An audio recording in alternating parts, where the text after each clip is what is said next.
Great. We're live. All right.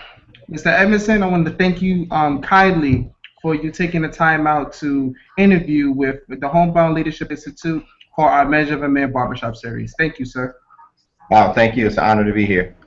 All right, so we want to get right into it. Can you tell us a little bit about yourself? How and why did you become a barber?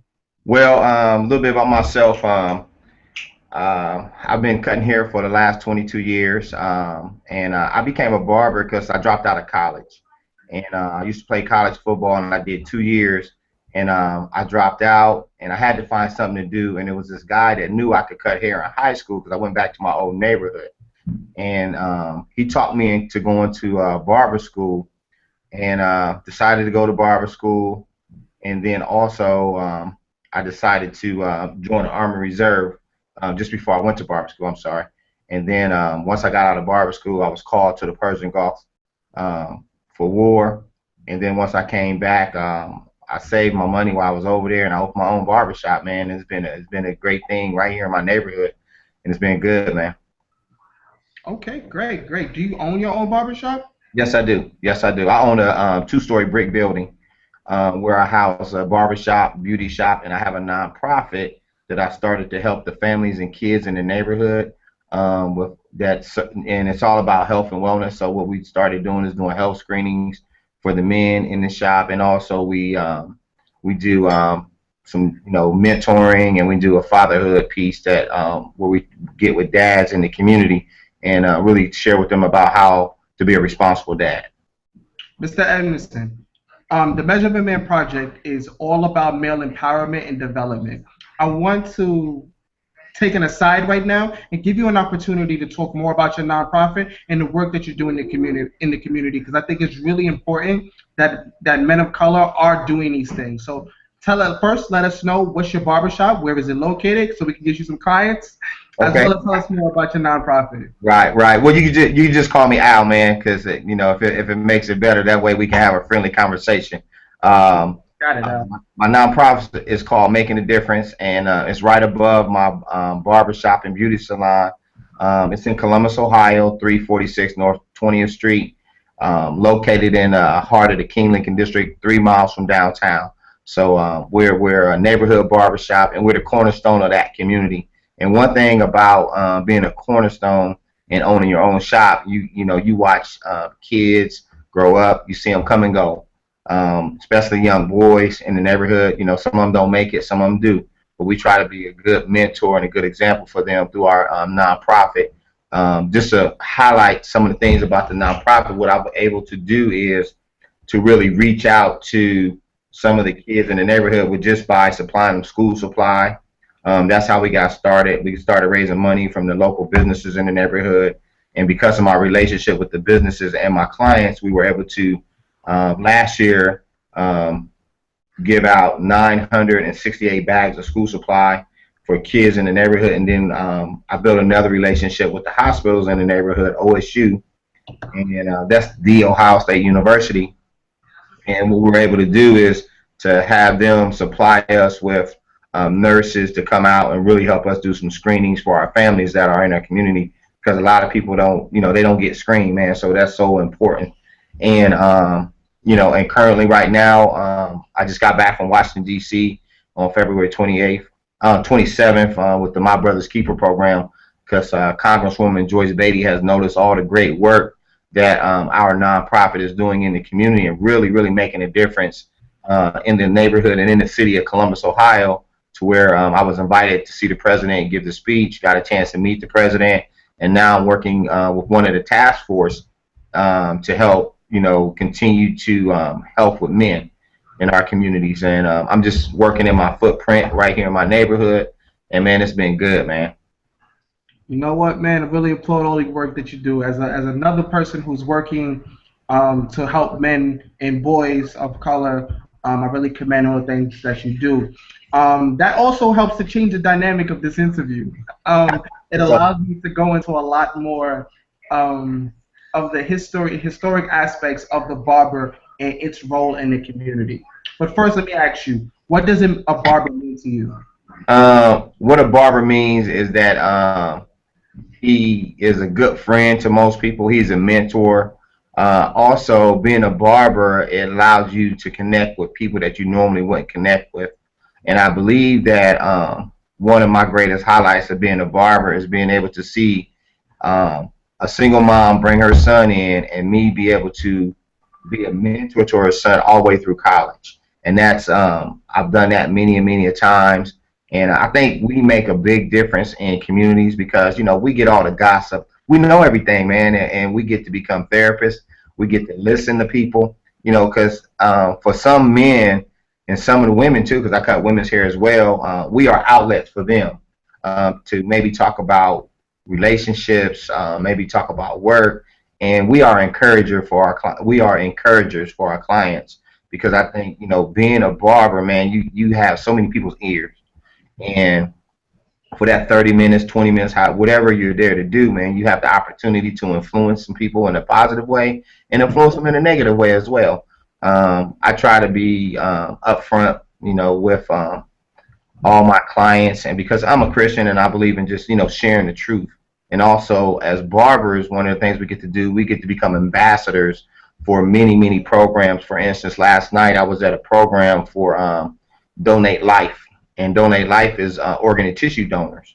And what happens is that African Americans are not organ and tissue donors for whatever reason, whatever myth, but we are the ones that have diabetes. We're the one waiting in line to get an organ, and eventually some of us don't make it that long to receive that organ. So we are ambassadors for many causes, whether it's election time, whether it's heart healthy month, or diabetes, or autism. Recently we just had a big thing on autism, and right now we're doing a campaign in our shop for child abuse in our community. And really, we are just cornerstones, man. And if there's good barbers and there's bad barbers. And I say that because if you're just coming to work and sitting down and on your smartphone all day every day, and you're not picking up a book and trying to get caught up with what's happening in the news, or if you're not getting involved with your community, because your community, that's where your dollars come from, of being connected to your community. So a lot of guys that I'm seeing now, they just want to come and sit and hope somebody come in, instead of really getting out and connecting with the community, connecting with the schools. So being a barber, man, is an awesome thing that I'm glad that I didn't go play pro football or anything like most kids dream, or else I wouldn't be having this interview with you, brother. I probably just be working like a regular guy, but I'm glad that God has used me in a mighty way to help my ministry in the barbershop. So excellent. So you spoke about the industry and how barbers sort of market themselves and carrying themselves. Can you give me your outlook on the barber profession, or rather the industry of male grooming as you see it today? You have, like I said, you have a group of people that are coming out now that come out with no communication skills, because they don't spend the time to connect with folks, especially the younger barbers. Us older barbers, we know how to give a handshake, give an encouraging word, give that when you come into the barbershop. Just like in the movie, when you see somebody, you kind of recognize the new people that come in, especially being an owner. And one of the things, as being an owner, I sit in the back of the barbershop. I'm not in front of the barbershop because I want to see everything that comes in and out, because that way allows me to see what goes on in my neighborhood, especially in the shop. And then also it allows me to get a close up front relationship with some of the patrons that come into the shop.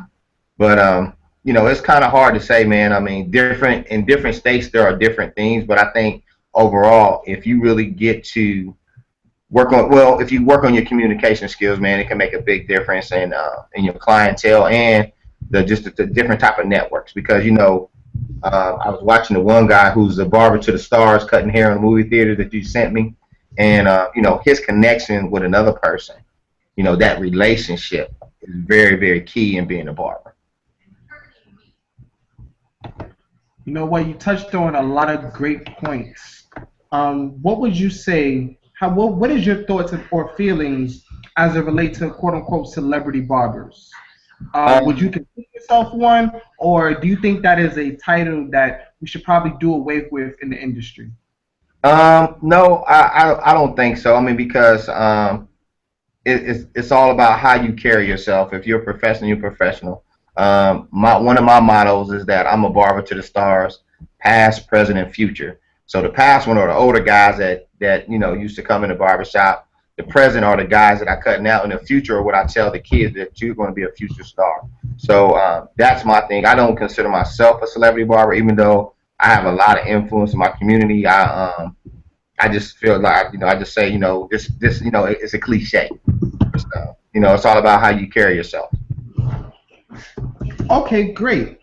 So some say that men will soon enough cheat on their girlfriends before cheating on their barber. Growing up, did you have one particular barber that you went to? What were your early experiences like in the barber shop? And were you accompanied by a male family figure or a female family figure going to the barber shop? Well, back in the day, my mom took me to the barbershop, man, and I used to have this long hair, man. And one day, my mom just decided we cutting your hair, and she cut all my hair off, man, and I cried. Didn't make a lot of noise, but I can remember the day that she just decided to, hey, you know what? This hair is gone. Back in the day, we used to wear braids back in the 70s because everybody wanted an afro.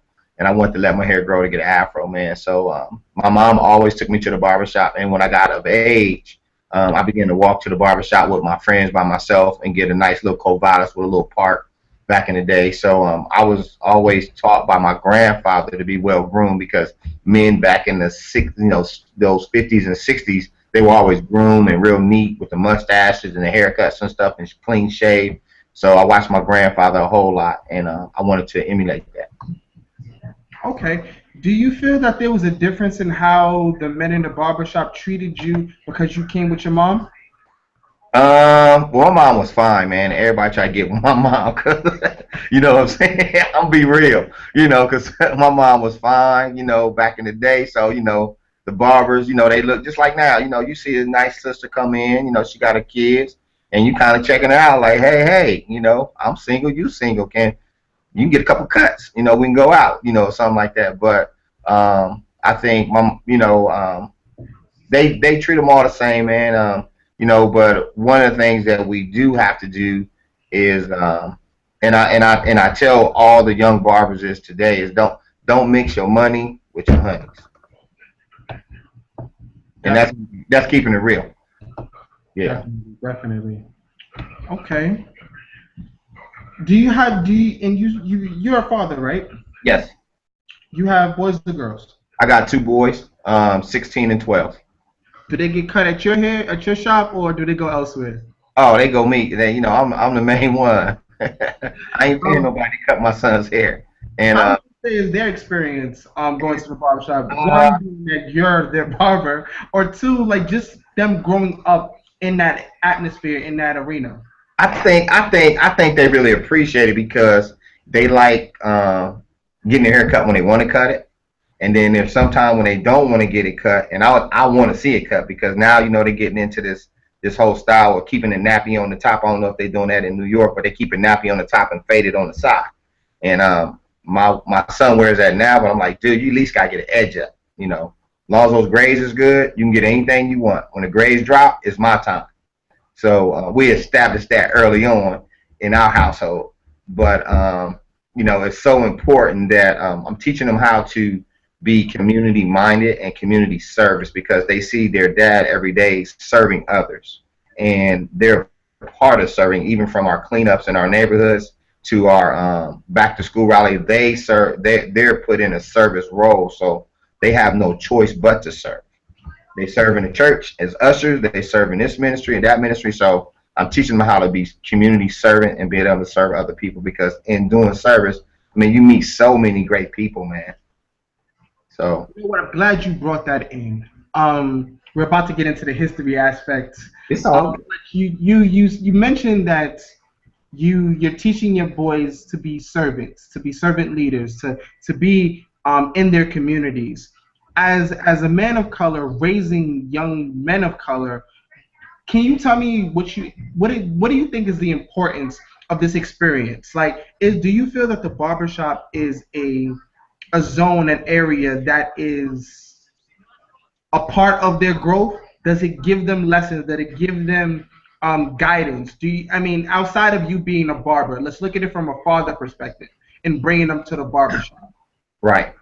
It gives them for my sons. It gives them a safe place where they can be who they are. They can be able to talk about things. They can hear things in the barbershop. My sons are big for sports fanatics, so they get to chime in on the Kobe Bryant. They get to chime in on the LA Clippers. They get to chime in on all those different aspects, because what they learn is that the barbershop is a place where men go. It's our country club. You know what I'm saying? Where we can sit in the locker room with our shoes off and just talk about anything, talk about relationships and be real open and honest with one another, because like I said, it's our safe place for most men. It's always amazing when we could be talking about something and a sister come in with her kids, we'd be like, all right, let's shut it down. So it gives them that safe place, and they'll know that's something that they have to do, when they grow up, even when I'm gone. So great points. Keeping with that topic, the movie Barbershop, starring Ice Cube, brought the barbershop to the forefront of America, exhibiting many of the nuances and behaviors of a typical urban barbershop. I would like to highlight one scene in particular, the one in which the character played by Cedric the Entertainer is discussing the legacy of Rosa Parks amongst the patrons of the barbershop. The character would suggest that Rosa Parks' legacy was more attributed to her being tired than outright defiance. The patrons of the shop were shocked that he would speak of one of African Americans beloved in such a way. He would go on to say that, ain't this the barbershop? Can a man speak freely in a barbershop? In your work, what type of conversations, without divulging specifics, have you been privy to? Do you find that men can speak candidly and freely amongst other men in the barbershop? And as you mentioned, that dynamic changes when women come into present. What kind of conversations I have when women are present? Well, we still talk about family sometime. I mean, it might be a movie on, or it's a great opportunity for the barber to really focus in and listen to their clients. Because that's a conversation you should be also having with them as well. But in the event that we're talking about, say, a movie or a video or something like that somebody might have seen. Most women now these days chime in, man, because it's like, they want to be a part, they want to be connected too. If they're not as naive as some of us think they are, but they know, okay, I come in the shop, all of a sudden quiet. Why does it get quiet? Because I just heard all the noise when I opened the door. So women are not that naive, but they're very, very smart, and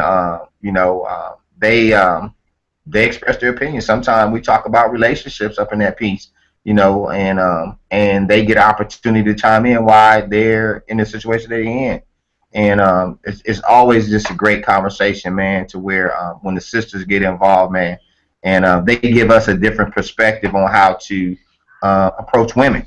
I mean, some good advice. So I just think, it opens up the door now for more dialogue in the barbershop, and it really makes a difference, and it creates a good culture, man, because the barbershop is a culture within itself, and it could be good, it can be hot, it could be steamy, it could be cold, it could be any way you want, because you have a choice to change the temperature, whatever you want. So and by me being a shop owner, if it gets out of hand, whatever, I just say, hey, we got to kill it. Just out of respect for the ladies. And we want to respect women, because most single moms, those kids, and this is what barbers need to know, it's always good to cut a little kid's hair early on, because guess what? That's 10 years. I started looking at when I always take the kid that like to cry, because what that does, that gives me at least 5 to 10 years. That's a customer. So I like those early on. I take all the kids, because I'm going to build a relationship with them, and we're going to have, they're going to watch me grow up, and they're going to want to go to Mr. Al all the time. And that's 5, 10, 15 years, sometimes, now 17 for some of them. They all graduating now from when I cut them almost 20 years ago. So, and it's a great blessing, man, to have them there with you that long and to see them grow and mature as men and young ladies, man. It's just an awesome thing, man. I just thank God for just the privilege to be able to be in business long as I have. Al, you brought up a great point again.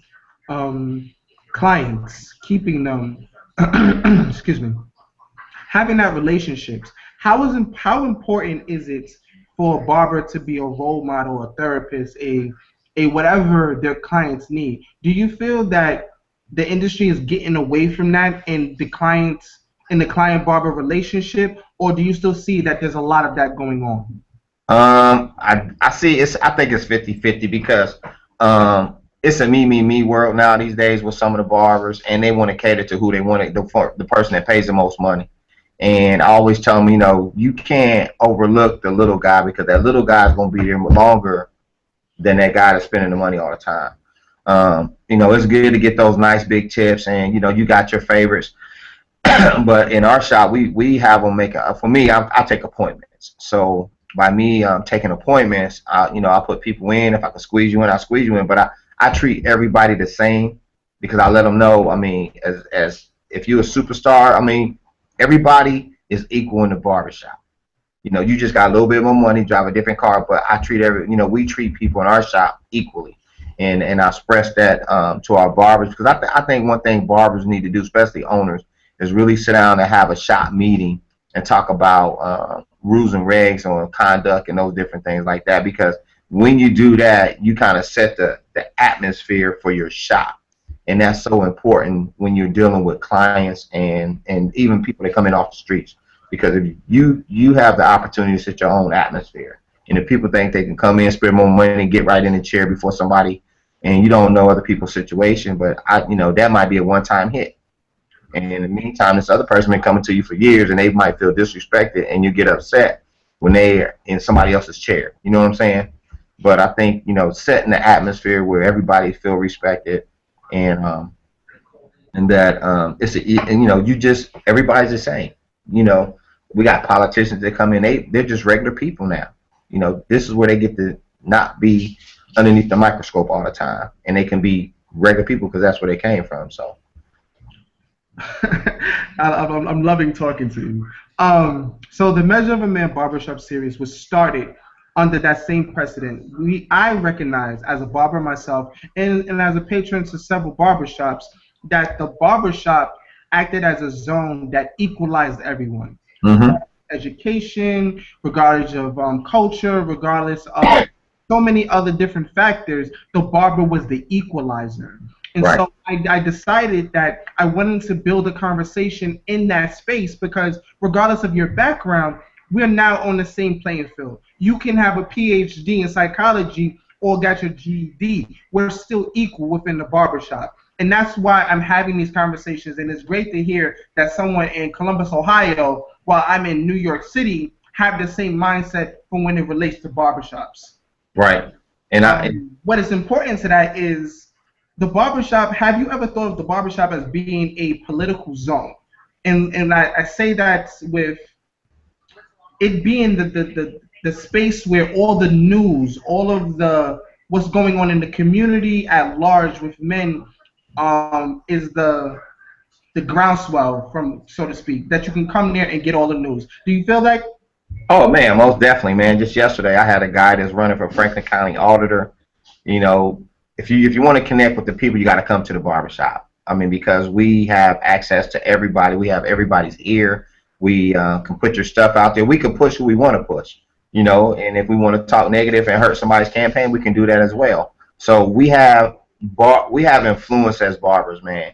And sometimes we don't realize how much influence that we have. But it's an influence that is really good. But it's we have so much influence, man, and like I said, we don't realize how much influence we have. But it's definitely a place where people can come and express and do what they need to do. Okay. Especially during the Jim Crow era, men of color had very few places where they can congregate and deliberate freely with a sense of privacy. What are your thoughts on the barbershop as a refuge from the negative politics and social systems of the time? Do you see in some form a similarity, a feeling of that today? No, no, I don't feel that way because once again, it's all about setting your atmosphere. People know where it's safe to go and where it's not safe to go to so and I like to look at it as racism, to where you know different places where to go and not to go, and we give everybody an opportunity to have their opinion, but we can always agree to disagree on things. So um, I don't like I said, we try to establish our barbershop as a safe zone for people to come and be who they are and not be judged. And I think if some people feel the same way, because a conversation came up today about the Clippers owner, and it was so funny. It's like, okay, well, I understand what he said, but we say and do stuff to ourselves all the time. So what's the problem? But it's like, well, we can say it against each other, but he can't say it. So we try to, we try to consider it a safe zone where men can come and be men and boys can come and be boys, man. Excellent. You mentioned that your barbershop is a cornerstone of the neighborhood. Do you feel that largely barbershops are still the cornerstone of the community, or you think that because they're so oversaturated, or because a lack of professionalism, that they're losing their appeal in being the place to go in the neighborhood? Yeah, I think you establish yourself a cornerstone in the community when you get out and get involved in community. And what I mean by that is getting out to the schools, sharing your story with some of the kids why you became a barber, really getting out and being visible in the community. Go out and talk to the brothers on the street corners that are selling drugs, or those are addicts, and try to get them help. And be able to provide some resources. I always tell people that we are concierge to our community. So if they need something, we have access to the people who come in our shops to get what they need.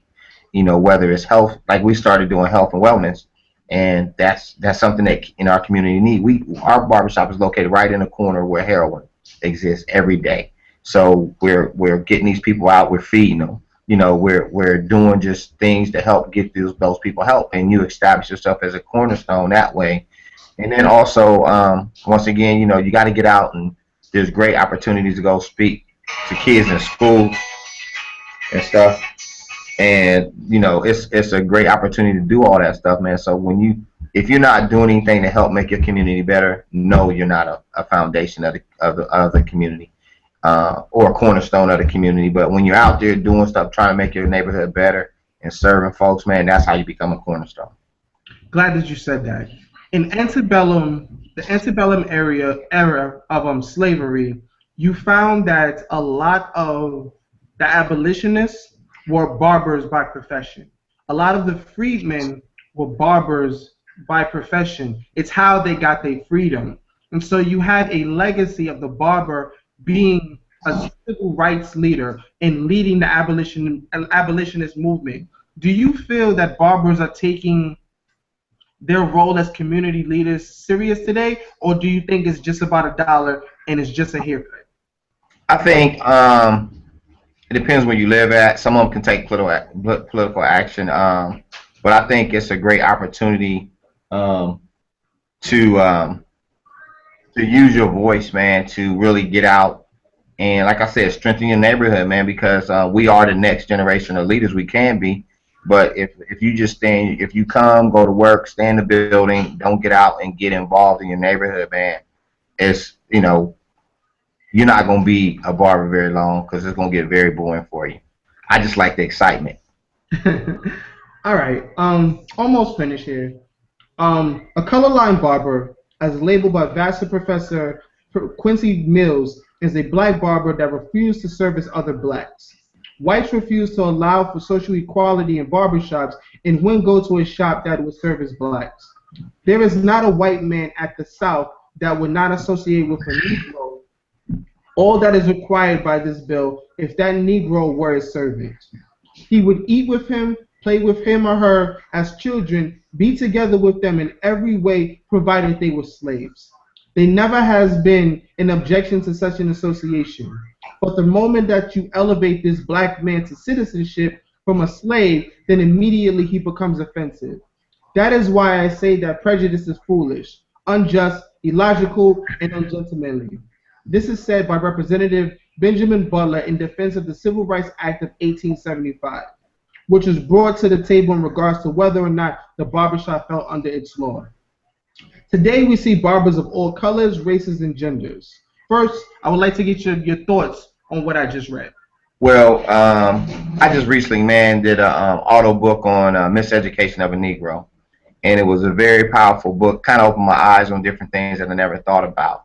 But I believe that, you know, back in those times, it was, we just felt that we became closer to the man or the white man, and kind of really left our race. It's like, okay, you made it, now you need to help somebody else, but some of them made it and didn't even come back and help everybody else. And so that's where that disconnect is. I mean, it's still like that today. I mean, there's nothing new. It still goes on. You get if you're the superstar barber, how come you're not encouraging and helping the barbers that are in your shop, showing them how you do what you do? Go back to the schools and talk to those people to say, hey, this is how I got where I was at. You can do the same thing. You just got to use your relationships. You got to talk. You got to connect with your people. So I think that, when you decide that I made it, I don't need to, I got mine, you got to go get yours. It doesn't, it doesn't really help, man. I'd like to say that, like, I got to go back and speak to a school on Tuesday, and I, just sharing with the young barbers on what it is to be a barber, like kind of what you're doing. It's so important that they understand, because they just think that, okay, it's just a job. No, it's more than just a job. So that helps. Do you feel that barbers understand that today? Do you feel like, because I'm a barber myself, right, and I've been cutting hair, not a fraction of what you've been cutting hair, but I've been cutting hair, and I realize that a lot of barbers are in it for the money. And they don't read. And I was baffled when I found the history of barber and the barber profession. Do you feel that barbers know about their history and the role and legacy that they have taken up when every time they click on the clippers? I don't think they know, man. I bet you if you ask each one of them, what does the stripes mean on the pole, they probably don't know. The red, the white, and the red, white, and the blue. They don't know, because back in the day, barbers were doctors. That's why the chair leaned back. You got to really know why you do what you do, and the people that laid the foundation for you to come. And then especially most barbers, especially black barbers back in the day, they became barbers because they didn't want to work out in the field. That was too much work. You know what I'm saying? Work, cut hair or get out here and pick some cotton. It's your choice. But most of them became barbers so they can work inside and groom the men that came in. So no, I mean, and I'm like this. What money? Because that money goes quick. If you don't set up your savings plan or nothing like that, man, you're gonna be from back to ground zero. Especially depends on your lifestyle. You know what? You brought up a good point, and I wanna actually piggyback on that. And that's the original barbers. There was a quasi monopoly held by black barbers throughout the United States in early American times. Barbers became barbers because their masters wanted someone to do their hair, and it allowed them to be rented out, and essentially it gave them freedom. For about 20 hours a day, they weren't near their master. Yo, yeah. I'm sorry, my son was looking for me, but that's why. Hey, you got a choice: work in the field, or I'm gonna work in the house where it's cool. Exactly. Yeah. So I mean, and see, most people don't know that, man, because when you don't go back to like I said, if you just go to barber school and just want to learn how to cut hair, that's just like, I don't think barbers now these days max out all their skills, because when you went to school, they had different levels as you came into school, and then you can go all the way up where you learn how to curl, perm, relax, and do color and all those type of things. And most barbers just want to just cut hair, not learn. So what you do is you limit yourself. So just like in the shop, you can limit yourself to how much money you make by just cutting hair. But if you can do a little style from little women's hair, just a little trim, If you know how to do color, if you know how to do some other aspect to your game, you know, hey, you can make more money. So, you know, I think a lot of barbers nowadays they limit themselves to their skills and they way better than that, than what they really realize they are. You know, it's like you never reach your potential. And I think a lot of barbers, a lot of young barbers miss that opportunity because they don't want to work hard, man. I just don't know what it is. Barbers take enormous pride in their work. Being a barber is more than the transaction, but more so in the pride a barber takes in making others look good and look presentable. Would you agree with that? Yeah, yeah, yeah. I mean, you should take pride in your work, man. My theory is every cut I take it as if it's my last cut because I don't know when God's gonna call me home. So that next haircut, I go outside, walk across the street, get something to eat, get hit, get shot by a bullet, whatever. But I try to make every haircut my last hair that make every last haircut my best haircut, and And I take pride grooming men, grooming men, would you say that you're in a way assisting in creating a respectable masculine identity? in that. Yeah, I mean, yeah, yeah. I mean, guys want to look good. I mean, it's all a part. You know, I mean, if you got your stuff together, you know, sisters like. I mean, you become more attracted to other women. So I mean, you know, people like to see a nice, well-groomed man. I think. I mean, you know, now these days it's changing, but you know, you get your beard or something done, or just even get a little touch up. I mean, just something. So You've taken on the role of what has been historically the role of the barber as community leader and barber in helping to shape masculinity around men. If you could, what would you say to other barbers who aren't doing that? um, you won't be in the business very long if you don't begin to take pride in your work. We all have a purpose as barbers to do the best that we can, and when you don't do that, you won't be in business long. You might as well get ready to start another profession and start all over again. But I would hope the person that become a barber would take pride in his work and really want to do his best and really connect with his clients. So, you know, you might want to get a new job. What would you say? What would you add to the barber as community leader for those who aren't taking that aspect seriously? Is there any words of encouragement you have for them? Oh, most definitely, man. Just your clients are your best assets because they all are professionals, and there are plenty of opportunities. Most barbers probably went to a YMCA or a rec center. It's always good to go give back. You know, a lot of dudes think they can still shoot ball, and they can't really shoot ball anymore. So you go back and be a coach, and that's how you begin to get more involved in your community. But you don't need to be nothing real big. You don't need to go out there and do something that you're uncomfortable doing. Do stuff you love doing that you would do without getting paid. And I think just, you know, going out and just even just cleaning up around your shop, you know, and talking to the people around your neighborhood is a definitely way to get involved. And then also, like I said, connecting with your clients, man. I mean, because there are plenty of opportunities going to come. And I think another thing that I always share with people, I say, you know, a lot of times we're not prepared for opportunities. So when the opportunities come for us to get involved or become a superstar barber, we're not prepared because we haven't been working on our craft. Okay. So, Al, my final question to you: what would you say is the measure of a man? The measure of a man is what you do uh, when no one is looking, and that means character. Someone who takes pride in his work, someone who loves God first, someone who loves his family and love what he does. And you have to take love from a noun and make it an action. And I believe that's a measure of a man. Appreciate you, sir. So Um, good. any final words? Oh man, I just really appreciate what you're doing, man. It's awesome. Can't wait to see the video. I know it's gonna be exciting.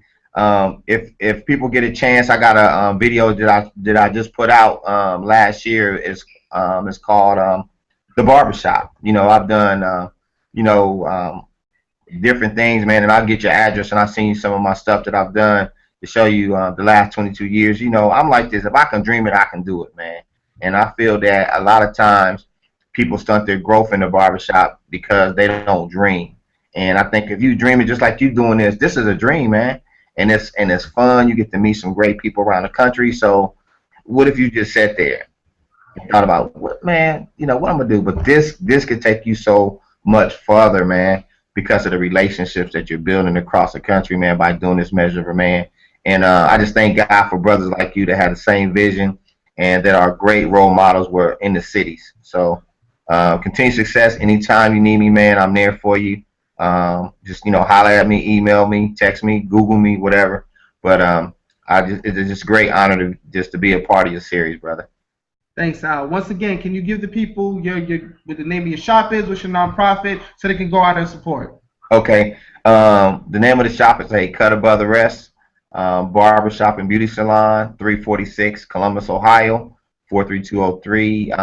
Phone number 614-253-8820. The name of my nonprofit is called Making a Difference, and you can go online to www.madinc.net and visit our website and see all the great things that we're doing in our community in the city of Ohio.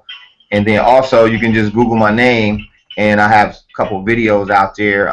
Like I said, I got the video called The Barbershop, and then I've done TV shows just highlighting neighborhood folks, man, just like yourself, man, and just want people to know people like you and the good stuff that you're doing. So I just try to max out, man, and hopefully someone will pick up the ball and run in the next 20 years with me.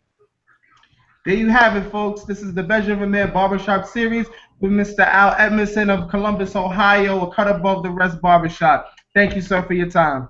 Word, man. Hey, enjoy, man. Have a great day. You too, sir. Thank you. Yep.